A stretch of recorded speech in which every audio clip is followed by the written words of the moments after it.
2:30 AM na nasa kalsada pa si Inday. Sa kalsada pa ang Inday, masayistan yung gala. 2:30 AM. Tagal tayo nakasakay. Walang tricycle, walang masakyan. Kaya yan, naglalakad pauwi. Abang lang tayo ng tricycle. Wala na oh. Walang masakyan.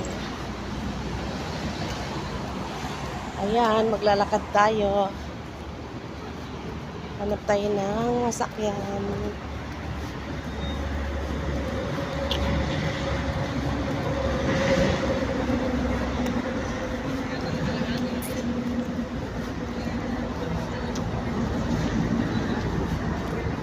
(2:30 AM) na madaling araw na